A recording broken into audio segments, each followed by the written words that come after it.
Good afternoon, everybody. Hello, hello. Nico and I say hello. Good to see you all. Happy summer, happy Tuesday. All right, so today we're going to jump right in. Again, it's felt quiet because there haven't been any massive news headlines because the Supreme Court has retired for the summer. And that just got me thinking about I used to track the statewide legislation. We didn't have a lot of cases going up to the Supreme Court in 22, 23, 24 because they were all working at sort of the state level. And there was that time period where for 2 years, those cases were working through the circuit courts up to the Supreme Court. So we've had a very busy 2 years at the Supreme Court, 25 and 26, a couple big ones in 24, but predominantly 25, 26, because it takes 2 to 3 years to build. And those build at the statewide level. States have to pass heinous, horrific, seemingly unconstitutional. 10 years ago, they'd be deemed unconstitutional. Now they pass muster at the state level.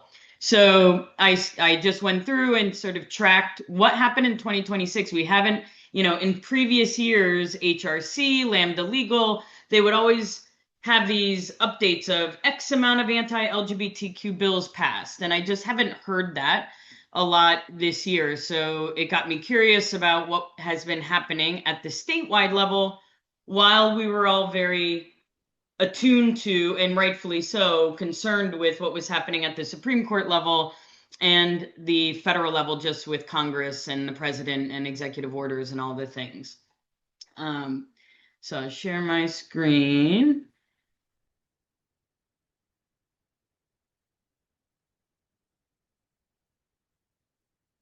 All right, so today we're going to go over statewide anti-LGBTQ bills in 2026. Now, I state numbers. Hold on 1 second. Josh, you have to let people in. So we have a new person. There's 12 people in the waiting room. We have a new person moderating the LQA. Everybody meet Joshua Holiday, who likes to leave people out in the waiting room. Your one job, Josh, one job.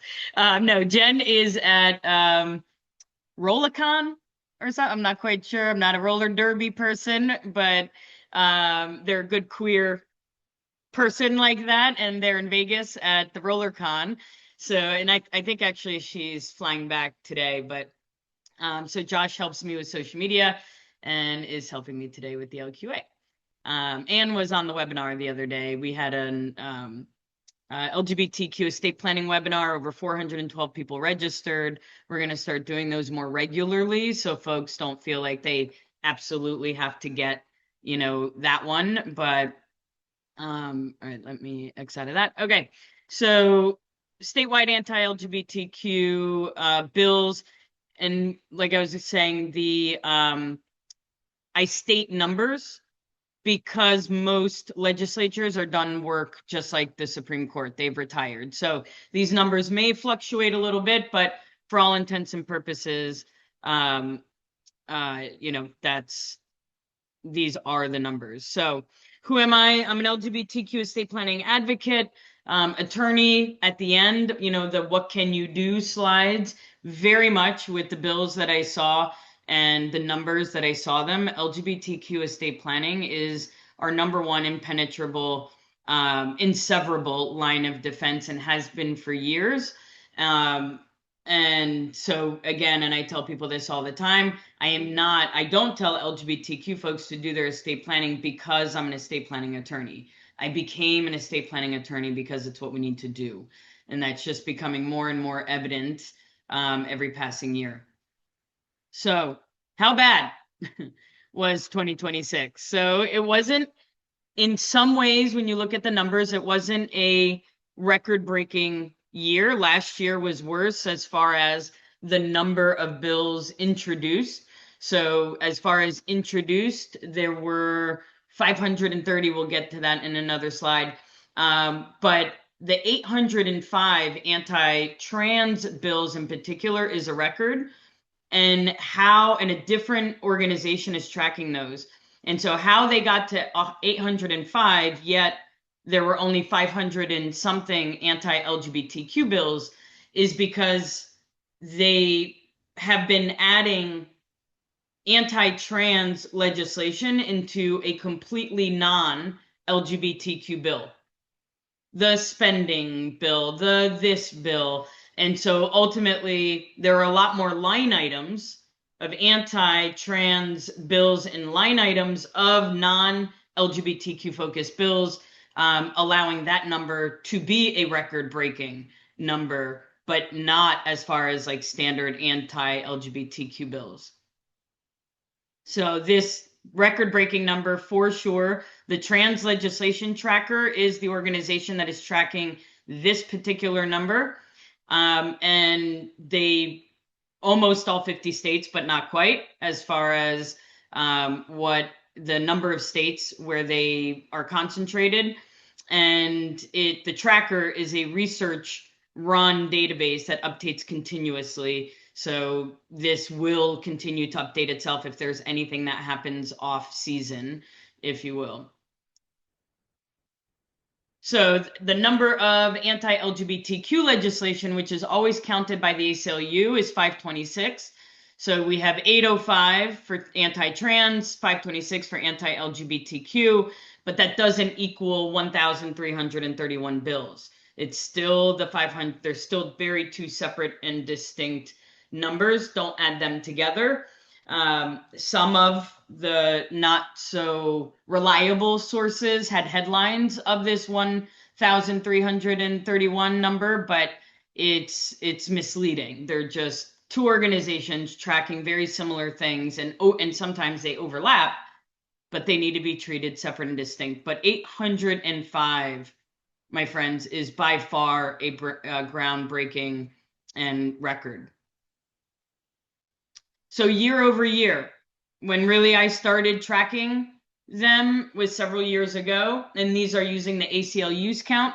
So 278 in 22, and then just skyrocketed in 23, almost doubled.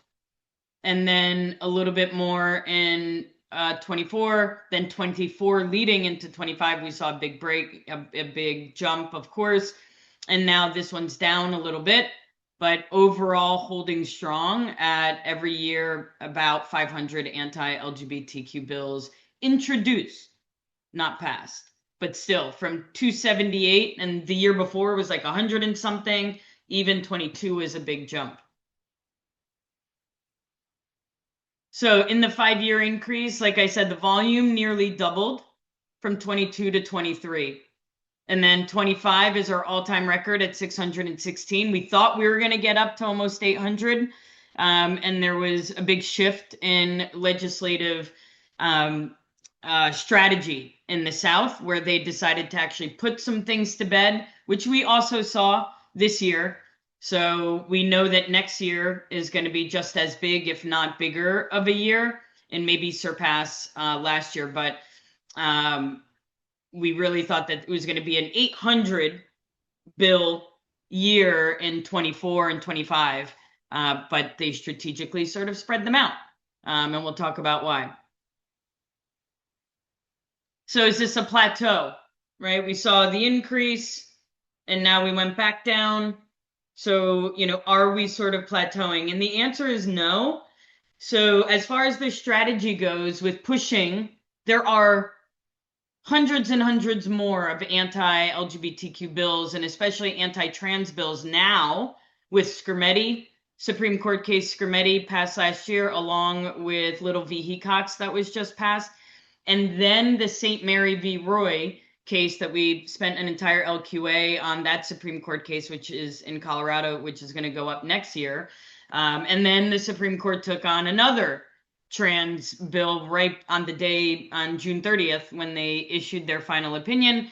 They granted cert to another trans bill. So legislatures were like, you know what?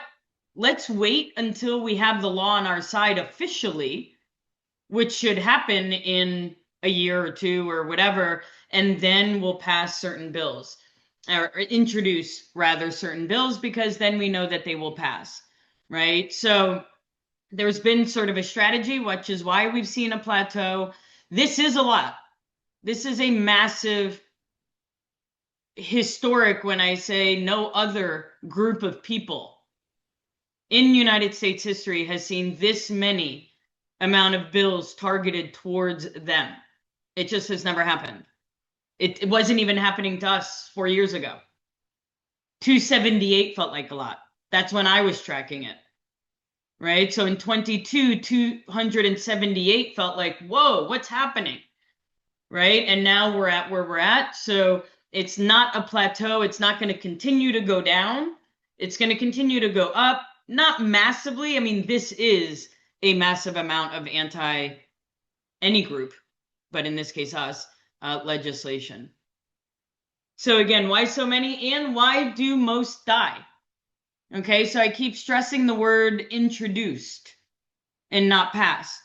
So introductions will continue to stay high while enactments will continue to stay low. In 2026, this year, only 8% of the 805 anti-trans bills became law. But still, those 8% are horrific, and those 8 are going to increase now that, you know, we have Skermetti as a Supreme Court precedent and Little v. Hecox as a Supreme Court precedent. So they continue to introduce them. Why they die, twofold. The volume, it's meant to be about the volume. It's meant to be about controlling the narrative. When a bill dies, it's not because a whole bunch of people came together and said, you know what, that's really unfair. I don't think we should do that. They introduce bills knowing they won't pass because they don't have the numbers to pass them, but they introduce them to make headlines, to get on the news, to get on CNN. When you have 600 bills being introduced, people cover that. They have to cover that. The news is in Missouri. Missouri, we talk about that. I have a slide a little bit later over, I want to say 56 anti-LGBTQ bills they introduced. One passed. I mean, this isn't about actually getting them passed. It's about continuing the narrative, increasing the fear people have against LGBTQ folks, and continuing to polarize and divide.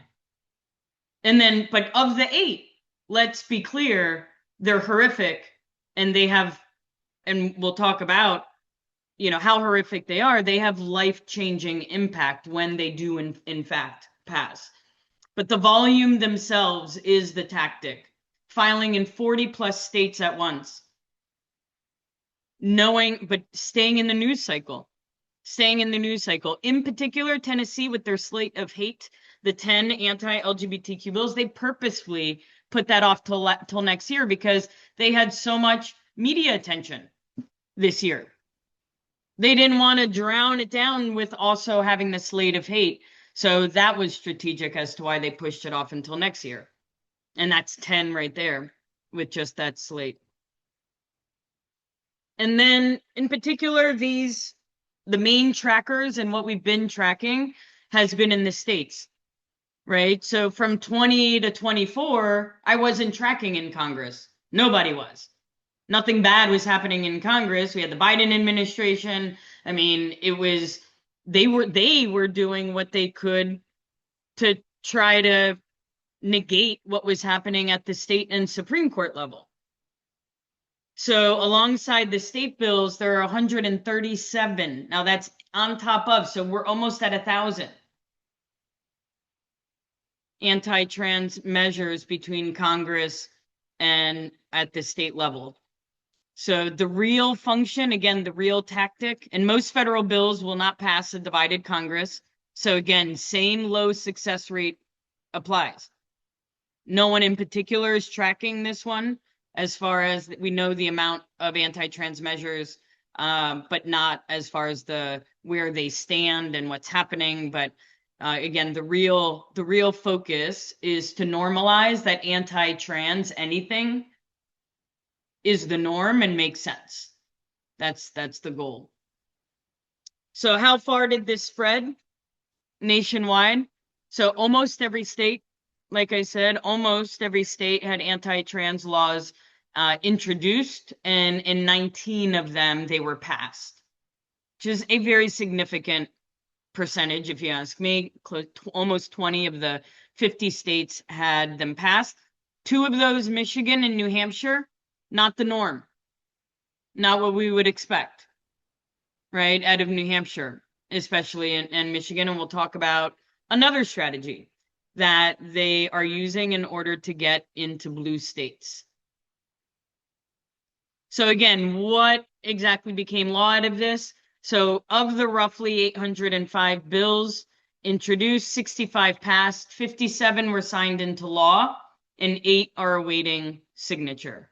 Another 13 bills passed both chambers, but then were vetoed at the governor level. Very, very important, because that's how they're sidestepping and getting into blue states. Okay, so there'd be 13 more if governors hadn't vetoed them. In other words, both houses, the House and Congress, are anti-LGBTQ, but we're lucky to have a pro-LGBTQ plus, or pro-equality, if you will, governor. So the categories, really important. Again, as I look back, even myself, tracking this for the last 5 years or so, if you were to pick a category that you think, took over all anti-LGBTQ legislation in 2026, I would bet you'd say sports and bathrooms, because that's what the news has been all about. Trans folks being able to play sports, trans folks being able to go to the bathroom, right? No, that's what it was 3 to 4 years ago. Then it works its way up to the Supreme Court. And then the Supreme Court decides on those things. And so they decided on those things this year, and now it's your trans folks aren't allowed to play sports in the gender that they identify with, right? But only one bill involving sports was actually introduced and or passed this year. So healthcare. So now if we look at actually the number of laws, it's healthcare. So what does that mean about where we'll be in 3 years from now? Right? Healthcare has dominated actually the legal legislation arena this year, up until just a couple of weeks ago. So we had civil subpoenas being sent to hospitals asking for patient records and lists, not just of the patients, of their parents, of every health provider, right? We've had, and then with the federal government basically criminalizing being trans and adding that as a line item in Homeland Security and categorizing trans ideology as a form of domestic terrorism. A couple of weeks ago, they sent their very first criminal subpoena to a New York hospital institution, a criminal subpoena saying you need to give us your patient records, every healthcare provider that helped them, their parents, their family, all of the things. So now that, and then a federal judge quashed that and said it was the most egregious overreach of federal power. But we're now at the point of criminalizing trans folks, and healthcare this year being the single biggest category. So if 3 years ago, sports and bathroom bills were the biggest category, and now it's normalized. Now Idaho's bill around bathrooms have criminalized going to the bathroom. It shows again how these things add together, but over such a long period of time. None of us are really thinking about last month's headlines, let alone 2022's headlines. So important to really stay on top of, and really, I mean, who's meant to, right? It's impossible. So healthcare, bathrooms, incarceration, adoption, civil rights, employment, pronouns. But years ago, it was sports and bathrooms. Now it's healthcare and education.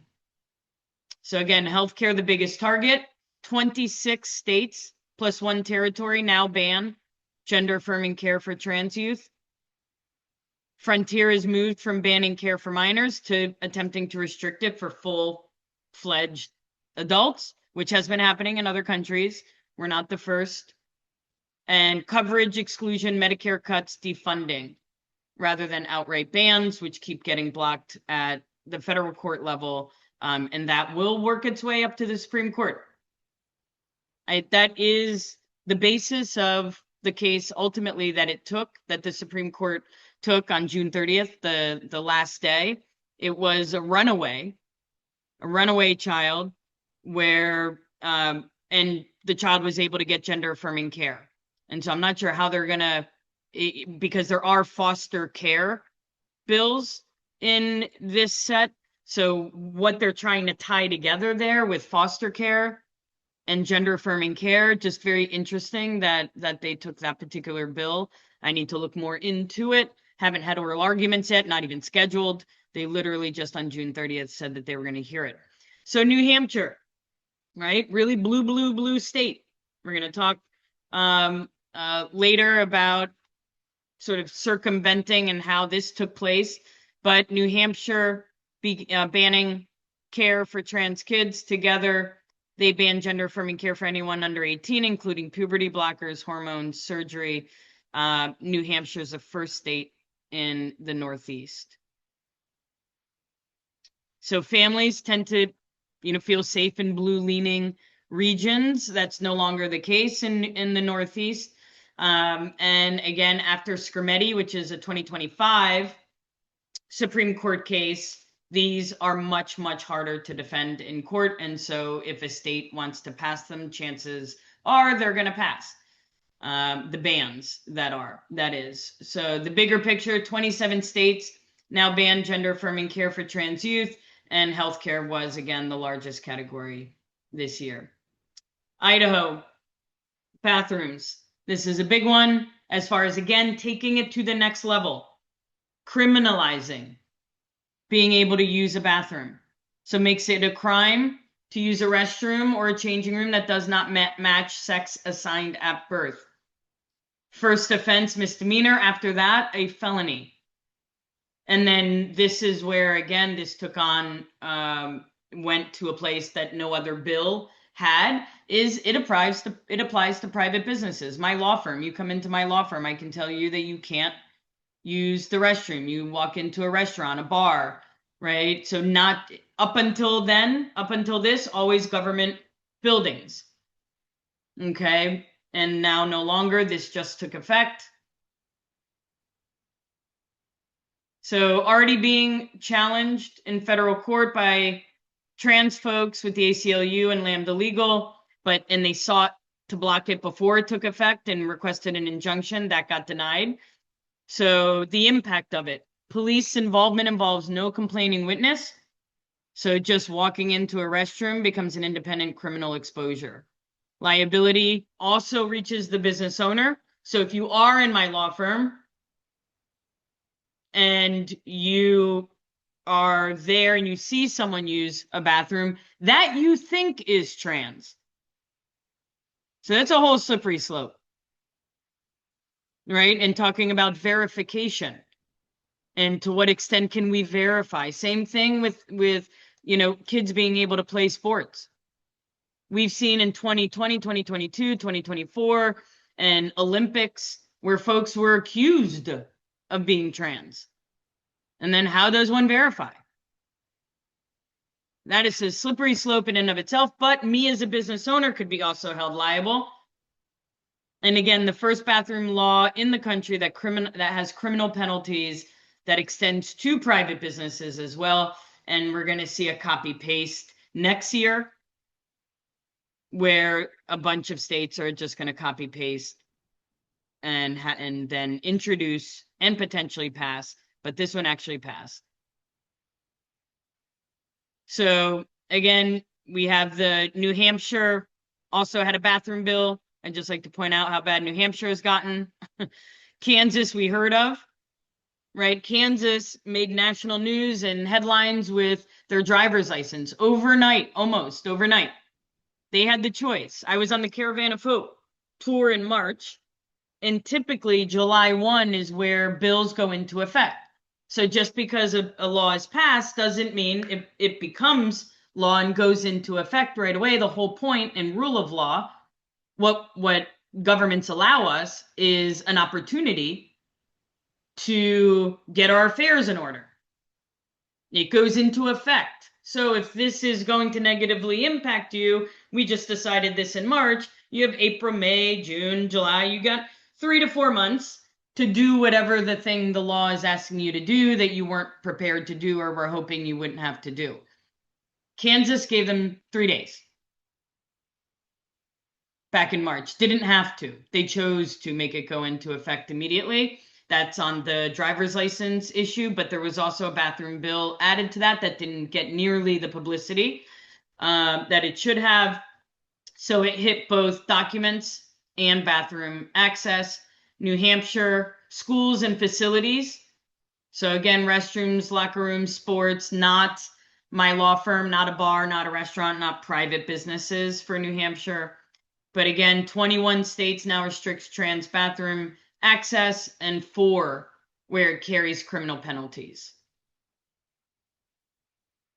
Missouri incarceration, we've seen a lot of this, but again, it doesn't get as much headline, as much news, but has such an impact on incarcerated trans folks and not being able to get hormones and or their, continuing their transition while incarcerated. So defunds the care instead of prohibiting it outright is the way these laws are strategically written.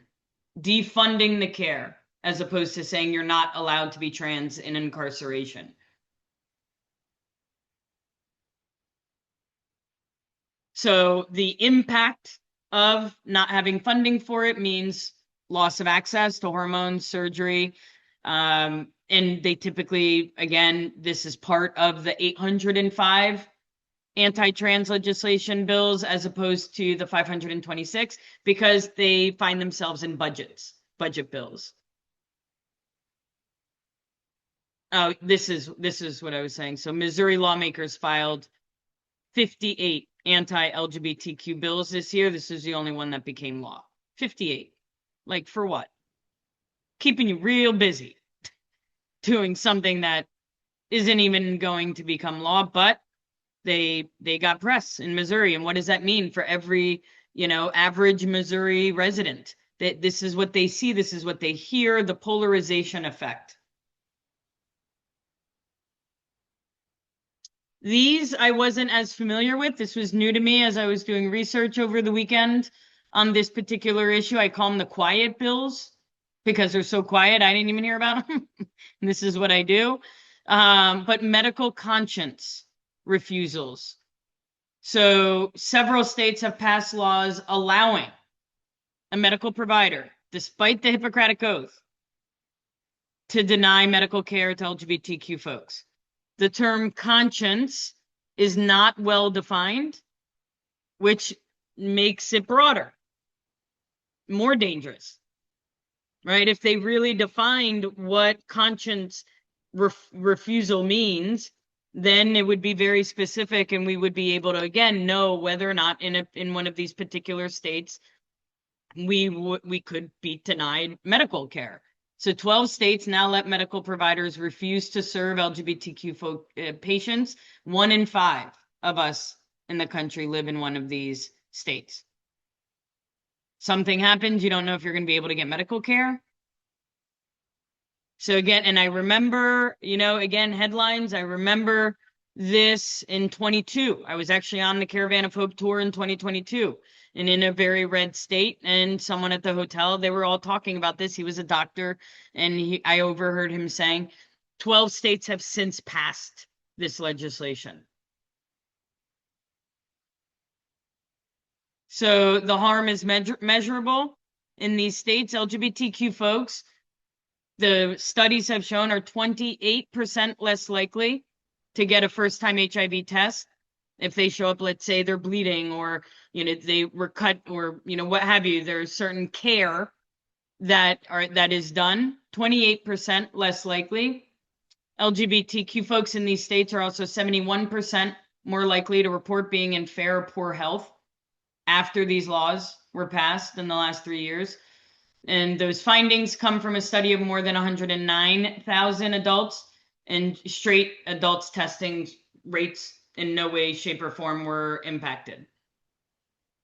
And again, healthcare powers of attorney, why it's so important for everyone under the rainbow of LGBTQ plus to have the healthcare trifecta documents. So if your own healthcare providers don't want to give you the care that you deserve, a healthcare advocate can advocate that for you. So important. Okay, to as these, not even rights being taken away, you just wouldn't think, oh, I may not be getting the care that I deserve. Right? But you have a broken leg and you're in and out of consciousness is out, and is now the time that you're going to advocate for yourself around that. You're not even aware, right? So super, super important. Adoption and foster care.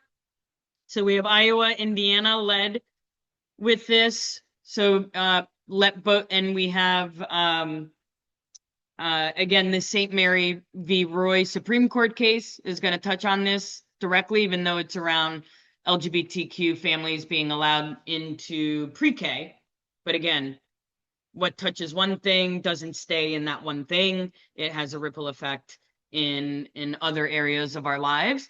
So, and there was even a Philadelphia case that foster care specific case that went up to the Supreme Court that touched on this. But let adoption and foster agencies refuse placements to LGBTQ folks based on religious beliefs. And in Iowa, again, most of these take place July 1, so they've taken place. And these two states in particular have passed a lot of family. So we think about bathrooms, we think about sports, but there's not a lot of, in my opinion, news and headlines going to family recognition. But that is where the Heritage Foundation and the Greater Than campaign, that's going to be the focus for the next 5 years, is really on being, we're not anti-LGBTQ plus, we're pro-family. Okay, so that's going to be the focus. And again, around the narrative, around the branding, around the marketing, is being pro-family, pro-children. So what impact does this have? Again, it obviously, I was on the board of the National Adoption Center for several years. I was probably the only person that on the board that wasn't adopted myself, nor did I have any desire to adopt. But I would always bring my Chihuahua with me, my 16, whatever old Chihuahua I had at the time. I adopt senior Chihuahuas, so they said they allowed me in because of that. But the tagline was, there are no unwanted children, there are just unfound families, was the tagline, right? And this reduces the amount of families that those kids can find. Ultimately, there are no unwanted children in this country. There are just unfound families. This greatly reduces the number of family options that we have. And again, they build the legal groundwork for the Supreme Court case, St. Mary Catholic Parish v. Roy, which we'll hear next year. And the harm is concrete. The bigger picture, Iowa and Indiana are among 16 states that let child welfare agencies refuse to place children with same-sex folks, trans, LGBTQ generally, based on religious grounds. And this Supreme Court case, while it's about being able to get into pre-K, it's going to lay the groundwork for this. Schools and libraries. So expanding the definition of what harmful material means for kids and then using that. So first and foremost, and we talked a lot about definitions and the power behind definitions. You define something, then you get to use that definition as a lever to do a thing. Okay, so that was a legal lever to then be able to ban books. And in practice, it targets LGBTQ titles as well as titles promoting race relations and race theory and all of the things. 1 in 5 education laws anti-LGBTQ laws that passed this year was Idaho. And we had a Supreme Court, I had a whole few slides on Mahmood v. Taylor, which is a Supreme Court case that passed last year, but it wasn't a state bill. It's not this year. It was last year. But again, that laid the framework for these 15 new laws. Was that Supreme Court case that said that parents can opt their kids out of being able to even go to school on a day when they're going to be talking about LGBTQ curriculum.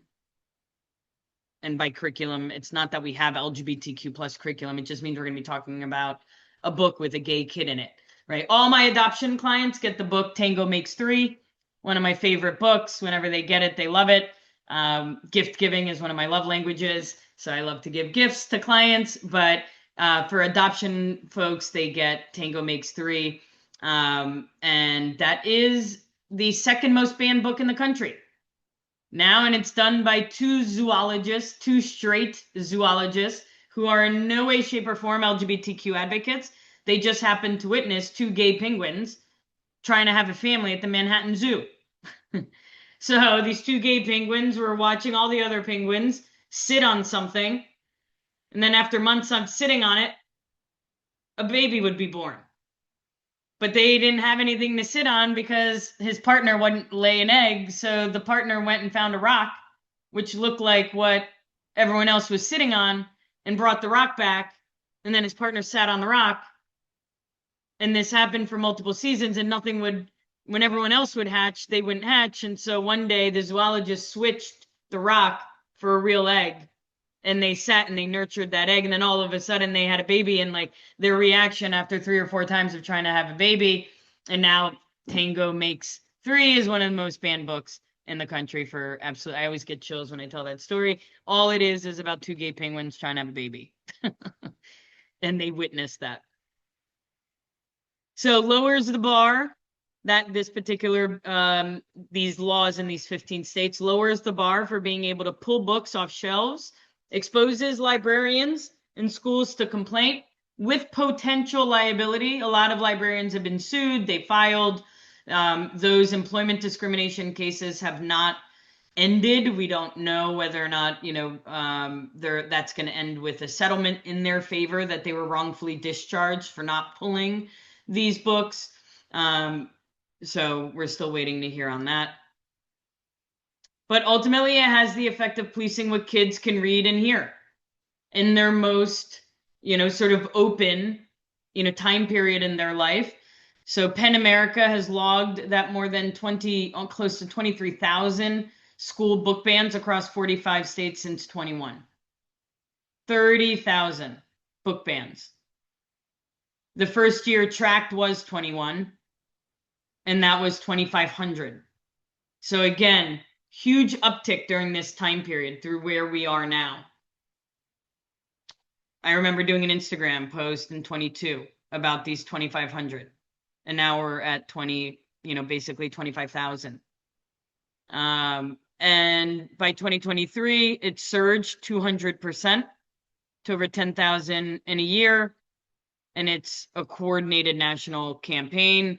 You can have all the drag story hour readings that you want, but ultimately the books are getting pulled off the shelf around the country, 45 states. And what book bans target? So majority of them feature LGBTQ folks or people of color in the books, harmful to minors, obscenity, redefined, which is what the Idaho bill did. And then again, once that drops, a single complaint from a parent pulls the book. And the effect isn't just one banned book. It's a system that helps basically pull and put every LGBTQ plus title at risk. Banning pride flags. So Utah, Idaho banned pride flags in schools, government buildings. 6 more states are considering it. Arizona, Florida, Illinois, Oklahoma, Texas, Wisconsin. Idaho went further to try to have one that would uphold First Amendment laws and just barred all unsanctioned flags using neutral language to reach at the pride flag. So, and again, how they defined unsanctioned is not great. but think anything other than an American flag, ultimately, right? I was on WHYY, for those of you who are like near here and know what that is. But one of the big issues was around the crosswalks, around banning flags, and what that means. Like, if we're just going to ban all flags, and shockingly, and that show was a caller show where callers called in, and of the 3 callers, all 3 were LGBTQ plus. 2 of them were saying that the T went too far, that LGBTQ needs to divide themselves and distance themselves from the T, which is everything that I'm seeing in my news feed now. So very, very interesting that these 805 anti-trans, bills are even having the impact of impacting lesbian, gays, bisexual folks that no longer want to be associated with trans folks. Now, if we remember the feminist movement, feminist women didn't want lesbians to be a part of it. Right? No, you have your own issues, that if we take on your issues, we won't win the right to X, which is good for all women. So you'll benefit, but we really can't deal with your lesbian issues right now. Right? And there was a whole movement around, like, do we divide ourselves? And Gloria Steinem, and, who very much did divide herself from lesbian issues at that time. And so we're very much there. But, I kept bringing it back to, when you do this, like, at the end of the day, pride flags, Pride Month. It was radio, so it was kind of pointless, but I had my rainbow heels on, even though nobody could see the rainbow heels because it was radio. But I don't wear the rainbow heels to annoy people that hate LGBTQ folks. I wear my rainbow heels for the people who need to see it. I wear my rainbow heels to normalize. So when someone who's closeted or a young child is walking by and they see pride, they see a pride flag, we don't wave pride flags to annoy the folks who hate us. That's not why we do it. We do it for the people who need to see it, the people who actually it saves their lives. Right? Super, super important.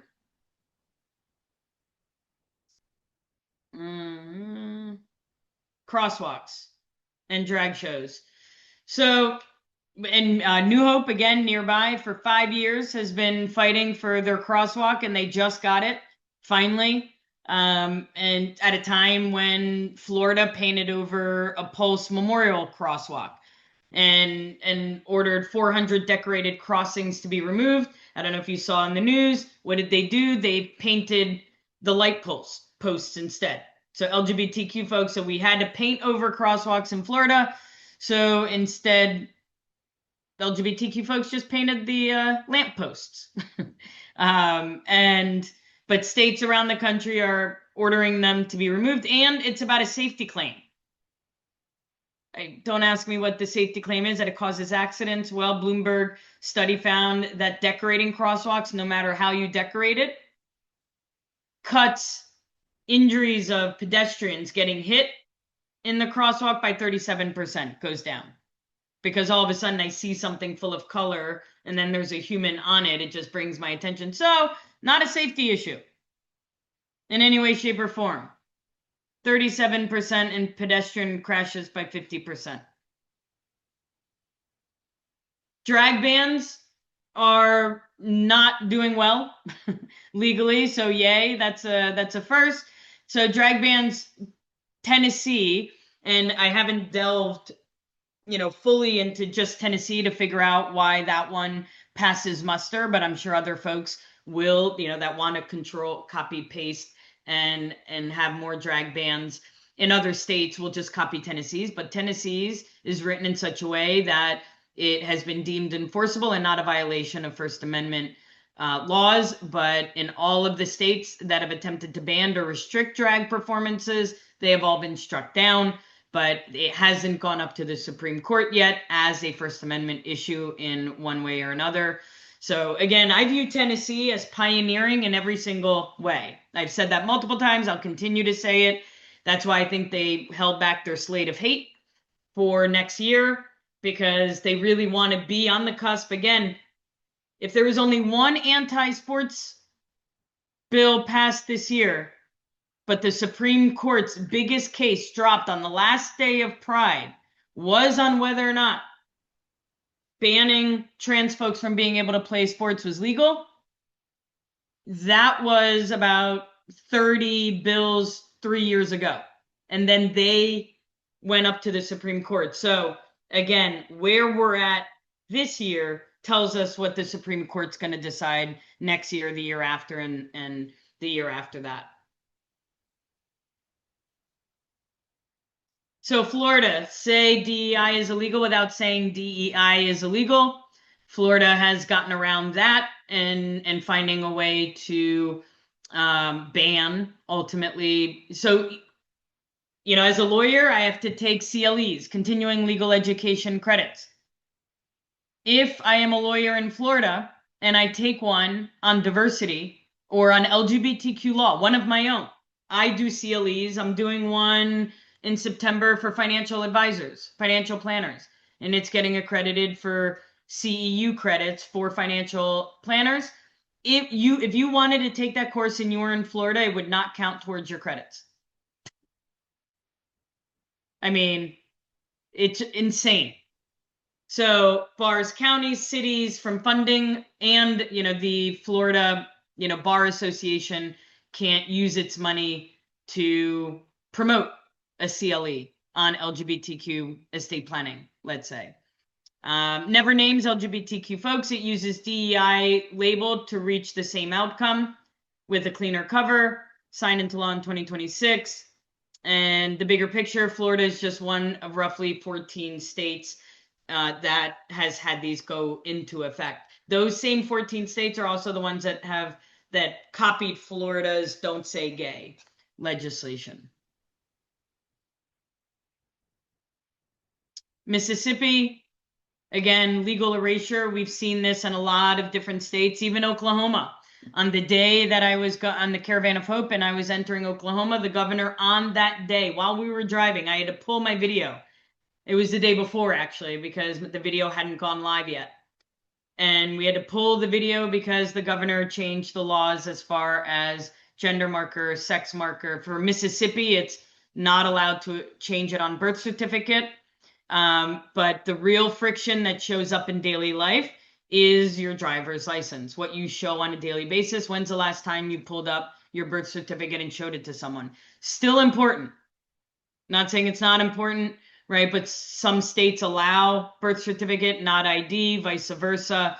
The bigger picture, 10 states now refuse to amend gender marker on birth certificates, and a little less on driver's license.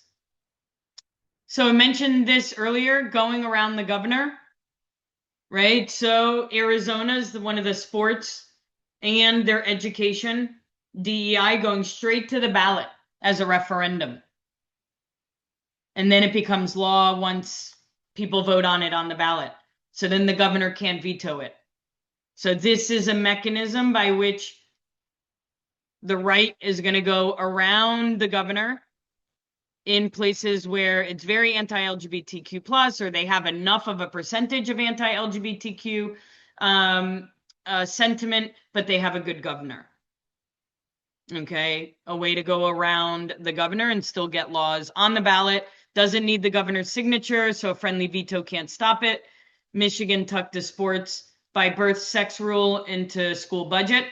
That is now hard to veto without defunding schools. This is one of the 805. As opposed to the 526. So again, adding it to bills that you otherwise can't veto and can't take what they call a blue line. So when you redline a document, right, the same is called for legislation. It's called blue lining it. And in this case, the governor not being able to blue line this, and or just having a referendum and getting it on the ballot. So why this is effective? Because then it works in states with a supportive government. So friendly executive is not a full protection. Ballot referendums become the last line of defense because the governor's bypassed. Budget writers, make bad provisions nearly veto proof by tying them to a must pass spending, and they're not going to delay an entire budget for an anti-trans, bill tucked in there. So ballot referendums, budget riders, and again, the sheer volume.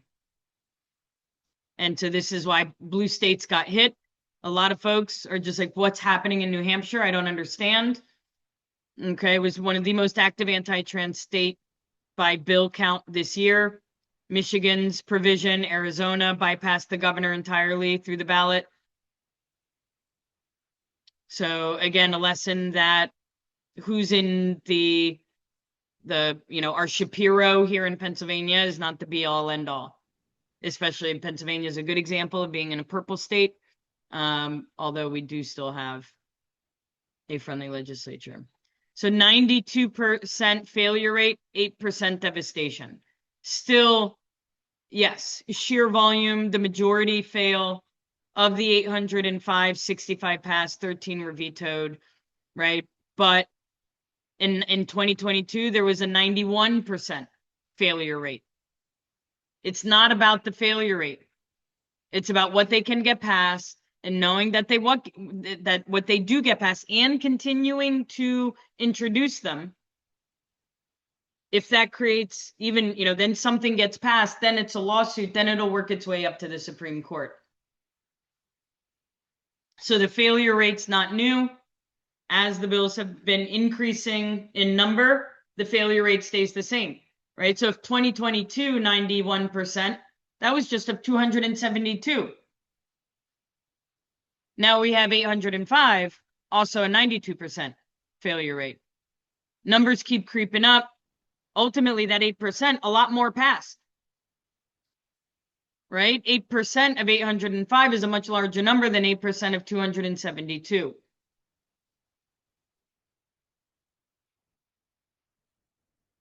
So laws can change quickly. Your legal documents do not. Really, really important. So 2026 waived the largest category of the categories of bathroom bills, healthcare, incarceration, education, sports, of all of the categories. Adoption, family, I don't know if I said that one. Healthcare was definitely the biggest. So again, your healthcare trifecta bills. I had clients, I'm going to do a video of this. I had clients on the Atlantis cruise that contacted me. Not allowed into Egypt. Not allowed into Turkey. Only 19% of the world recognizes you as married. Right? We're all up in arms about what happens here, but then we have no qualms about hopping on a cruise ship and docking in Turkey. When I lived in Tanzania years ago and worked at the War Crimes Tribunal for the Rwandan genocide, we took a puddle jumper and went to Cairo, had to see the pyramids. I was deathly afraid just as a woman in the world, let alone as a lesbian. And this was like 15 years ago. And I found a lesbian-owned hotel in Cairo I had to go down a rabbit hole to find out that it was lesbian owned. But the reason why I first came upon it was historically preserved and renovated. And the friend that I went with had her degree in historical preservation and renovation of buildings. So I was like, okay, this really cool building, historically preserved, renovated. Then I found out they were French from Paris. And then I found out they were a lesbian couple. And I just continued to. Now, if I could do that from here. So when we arrived, they sussed out right away that we were lesbians. We weren't a couple. And then they knew that I spoke French because we went back and forth via email, and they knew I was from Montreal and I spoke fluent French. And so in French, when we arrived, she said, will you come with me to the library? And so I did. And she said, listen, do not use the computers in the library to research anything LGBTQ specific. Don't put that search term. And now, again, this is like 15 years ago. Do not put those search terms into the computer. We had a big raid where 200 suspected LGBTQ businesses were raided. 2 business owners never came back. And probably beaten to death, right? So super anti-LGBTQ plus have been for years. Back then, only 22 countries out of 195 recognized us as married. Now we're at 38. So much better. We're doing much better. But ultimately having the healthcare trifecta documents and having them on you. right? If and when you need them is key. My clients, when they took that cruise, didn't think they were going to be denied entry into Egypt or Turkey. What if something had happened on the ship and they needed medical care, but the whole cruise ship wasn't allowed entry? So again, we can't control what happens out there, but we can control what's within our control. All right. What this means for you. So again, getting your LGBTQ estate planning docs. As states get more hostile, the private documents control more, not less. A lot of folks are losing hope and saying, well, but if everything is like banned and this and that, what good is this document? It actually matters more, not less. Okay, that's a legal document that everybody has to follow. It doesn't matter, again, what the laws state as far as, what sports you can play. But we tend to think everything is so horrible, these documents mean nothing. And really where we're going. So LGBTQ estate planning exists as its own field because the default templates assume a straight married biological family world that we don't exist in. Right. And that's where the Heritage Foundation is going. Is that's all that matters, is a married biological family. So in the replay email, I'm also going to put the two trackers, the two links to the trackers, the one that was tracking the 805 and then the ACLU tracker. So take a look at your specific state. Takes 2 minutes, but just look up your state and see where things look and are on your state. Get your LGBTQ estate planning. Do your confirmatory adoption. I met with a couple the other day. Trans man transitioned forever ago, right? And he and his wife had a baby through, artificial reproductive technology. And he's like, all my documents say male. For all intents and purposes, on paper, we're a cis, straight couple. Do I need to do this? Yes. Because where we're going is trans folks won't exist anymore. So if being trans doesn't exist anymore, then isn't he in a same-sex couple ultimately? And then my lesbian couples all think that the birth certificate, because they're both on the birth certificate, that they don't need to do it. So whatever the family protection is in the state that you need to do it, just go ahead and do it before more of these family laws, Supreme Court cases and laws get adjudicated. And then vote for your governor like your life depends on it, because it does. Vote, vote, vote. Okay. So again, what to do this week, your tracker, if nothing else, the healthcare directives show up. Here are the tracker links that we'll include. I just have a couple more. I want to get to the life hack. We haven't done life hacks. We've been so busy being depressed about everything happening and we've had 90 slide LQAs that even the thought of a life hack, I couldn't add more slides. Highly successful people are willing to be uncomfortable in the interest of growth. Growth isn't easy. If you want to change, if you want to be better, do better, or write that book, lose the weight, do whatever it is that you want to do, it's hard. It's actually hard. There is no quick fix. There's no easy anything, but highly successful people are willing to be uncomfortable in the interest of growth. And they have a be, do, have mindset. Totally different than 99% of folks who have a have, do, be mindset. If I had the time, I'd do the thing and then I'd be skinny. I'd be jacked. I'd be ripped. If only I had the time, then I'd go work out and then I'd be jacked. No, think of yourself as the person, do the thing, and then you are. Right? So you have to be the person that you want to be first and foremost, and come from that place.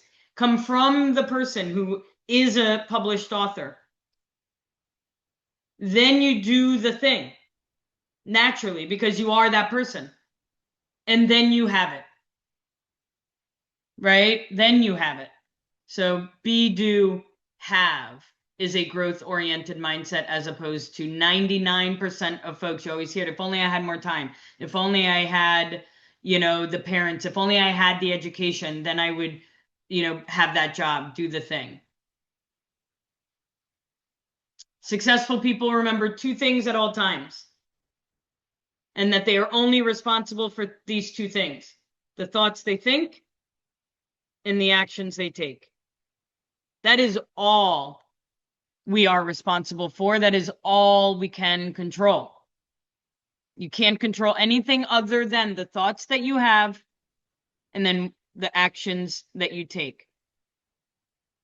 So your thoughts create your feelings, right? So if you have a negative thought, about whatever it is, then that gets into your body and you have bad feelings from the thought. Then your feelings from where you are in that negative feeling place dictate the actions that you take. You can't take an awesome action from a negative feeling place. So then your feelings dictate your actions dictate your results. If you want to change your life, you change your thoughts. Your thoughts create your feelings create your actions create your results. So your thoughts and your results are tied together. All right.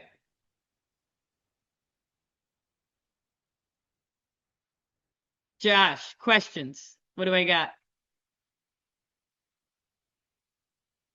Anything in the chat? Let's see. NJ just passed the shield law protecting. Yep. It was like a week or so ago. Pending government signature. Absolutely, Carol. Yep. And at all of the New Jersey prides that I was at, I met the folks that were fighting for this, and it took a lot of work. Grassroots. I think she said that. Happy to have something to celebrate locally. It took grassroots. It took knocking what that organization did in order to get New Jersey's shield laws. Are LGBTQ organizations countering? Yes. Yep. I mean, the ACLU is always there. Lambda Legal is always there. Everybody, the pro LGBTQ plus organizations filed a lawsuit, try to get the injunctions to prevent the law from going into effect. If it does go into effect, then every time something goes up to the Supreme Court, it's because someone fought it.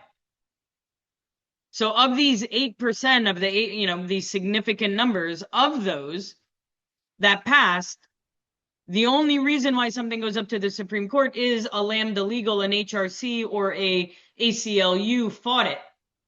If there's no, hey, don't do that, it's unconstitutional, then nothing goes up to the Supreme Court.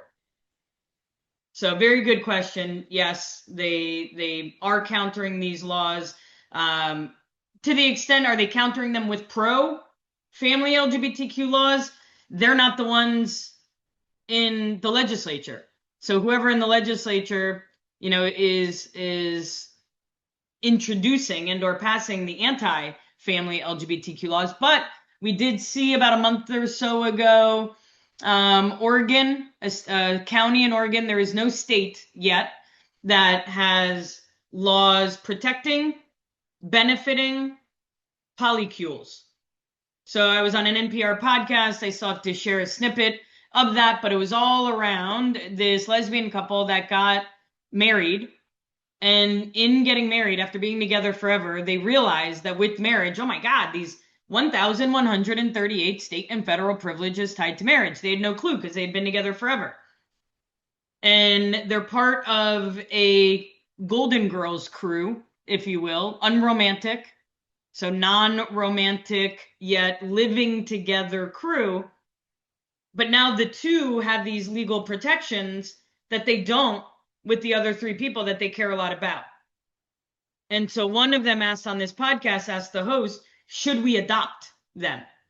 How can we, if only two people are allowed to get married in this country, how can we form legal protections? So the podcast host, producer, I guess, started doing research, found me, and then we did an interview around don't adopt one another, okay, is the highlight of that. I'll talk more about that. Do not adopt other adults. We don't do that. It was something we did in the 70s and 80s, but it was all we had, and now we have other ways. We have obviously LGBTQ estate planning. I'm working with a triad now. Instead of a joint revocable trust, it's a three-way grantor revocable trust. There's LLCs, which are super helpful because now you get tax deductions. If you're not a business owner, I can make you and your polycule business owners, and now you're deducting 20% of the home and your Wi-Fi and your cell phone. There's a lot of ways without adopting one another, because there is no coming back from adoption. So in this city in Oregon, there are 6 municipalities in the country that now have protections and laws for polycules, which is one of the most sort of progressive things, from California to Massachusetts to Oregon. Leah, go ahead. You have your hand raised, then I'll go back in the chat. Yeah, thank you, because that was my question. I appreciate it. And we're trying to so the reason I asked it is because I do anti-trafficking work, right? But there's not that I know of, trafficking survivors in the PA legislature, but through signatures, they've now created a caucus, and it's changing the law as people who identify with that part of the community write in response to the laws that they're creating and create a voice for that in changing law. Isn't there a way to do that with the LGBT community? Like, say, hey, I mean, it doesn't have to be that you're out in legislature, but there are they will hear forums and comments from public, and the more voices that you have relating to that, the more power you have. Yeah. So I just wondered if that was happening. It's happening.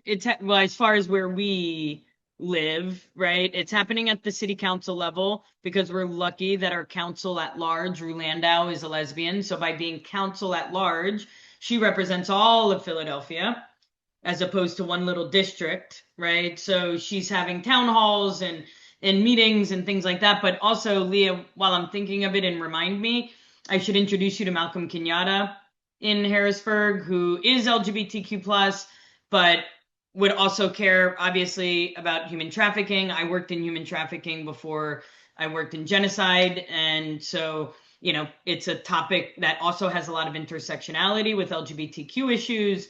And so I think just on the human trafficking front, Malcolm would want to be educated. And I know there are people in Harrisburg you're talking to, but it would add one more person. But again, and it happens like this. This is a community. We're talking.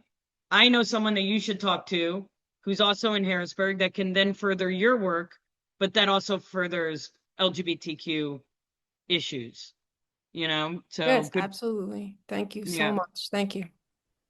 That's how that happens. That's that be, do, have, right? That's exactly what that is. I talk to you, you talk to you, you tell me, there we go. Now it's Look all, at Leah bringing the life hack. Community. Yay.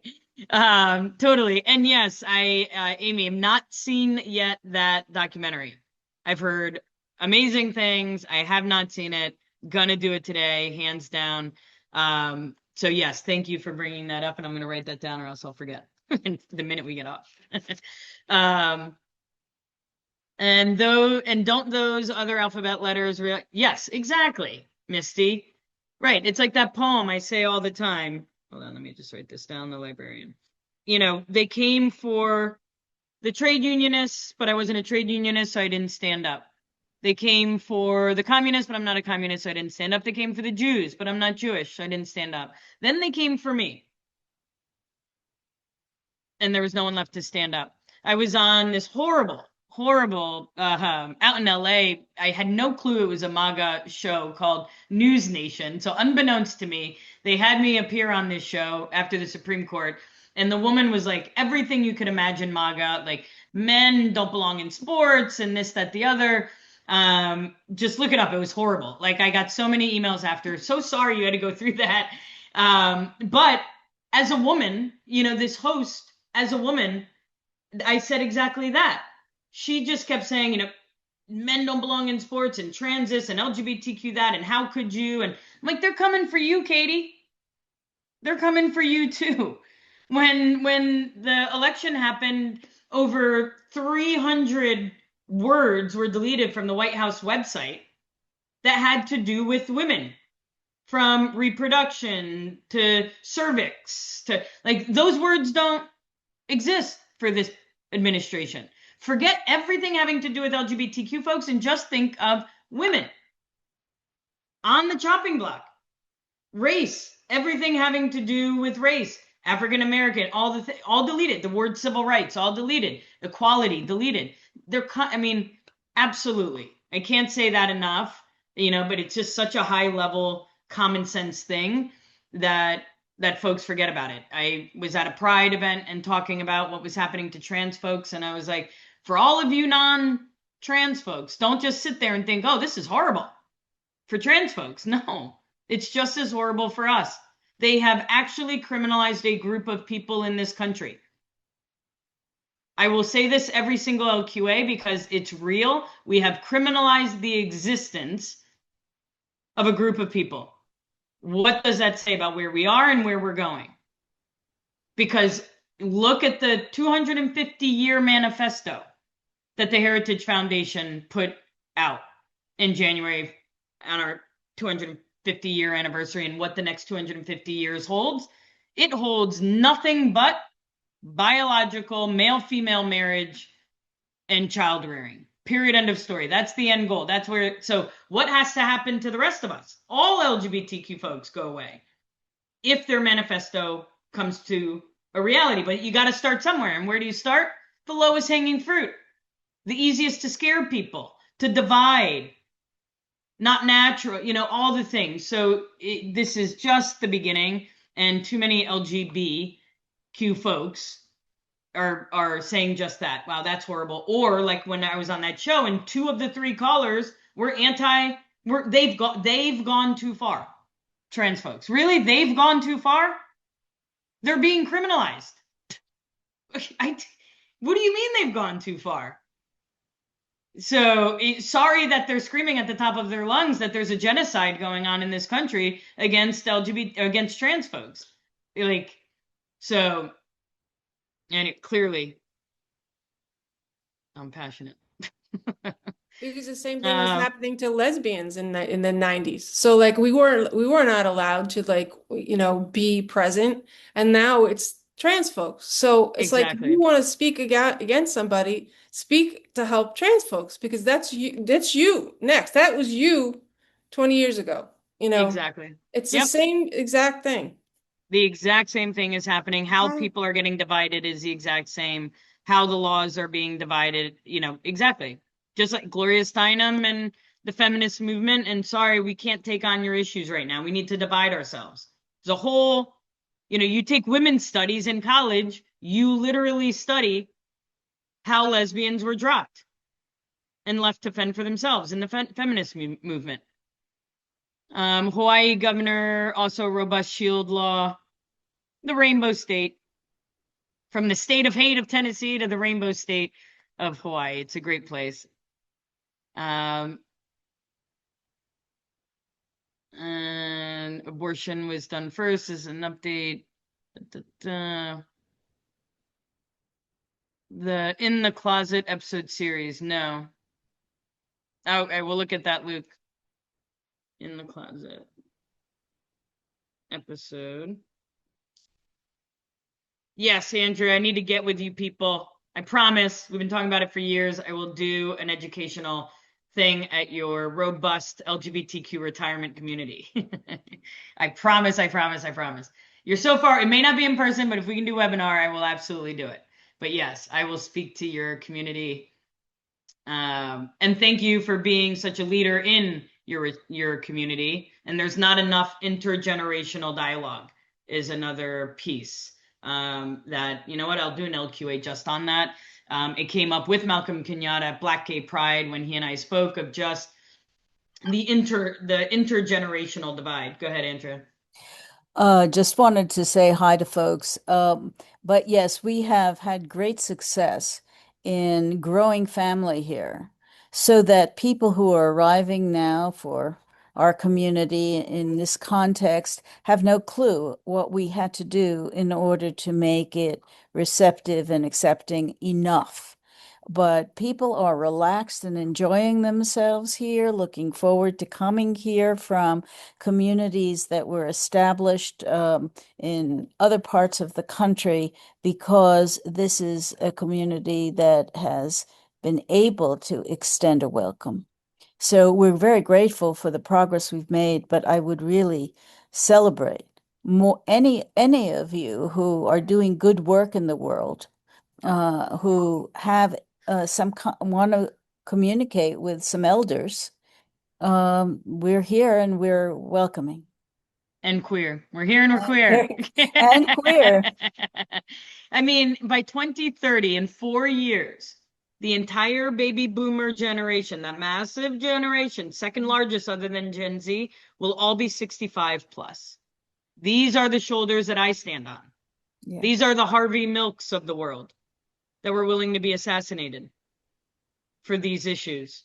In 4 years, the entire baby boomer generation will be 65 plus. That is also the next booming, sort of pioneering LGBTQ issues that we're going to see, is just aging in this country with dignity and grace as LGBTQ folks. Amy, CC. Oh, go ahead, Andrea. Yeah, finish that thought. Just to finish is to say that the 80-year-olds who have family in the world have deep values that they're prepared to support, and they need guidance and some direction. So looking to the baby boomers to do what we can, not necessarily standing up holding signs, because some of us can't do that so well, but we really need to help folks make a commitment financially and otherwise. Mm-hmm. Thank you. Go ahead, CC, Amy. We have the healthcare documents, but at the beginning of the presentation, you talked about the fact that now, we're in this place where they're simply refusing us care because we're LGBTQ based on their religious beliefs. And so how will the documents help us going forward if they can just simply refuse us care? So knowing, unfortunately, with an accident, you don't get to choose where you go, but to the extent that you can avoid religious hospitals in and of themselves, Yeah. right, is super important. And then if it's an emergency, just like with judges that don't want to perform a same-sex marriage, they have to then pass it on to someone. So what the Kim Davis issue was there was no one else in that county who could perform marriages. She was the head of the Register of Wills. She was it. So if she's it, then that's what became unconstitutional. Why they're allowing judges now to say, sure, you can opt out, as long as you then pass it on so that nobody is not allowed to get married because of your religious belief. Now, to your point around, small rural areas, that's a concern, and I don't have stats on that. Then it becomes about, a lot of folks in those small rural areas aren't out. And one of the things I did post-election is this is the one document that I removed the mention of spouse on purposefully, so as to not out you. Yep. So if you need medical care, but you're somewhere where you may not get it, to what extent, folks that are traveling and going up to border control, I tell them not to go up together.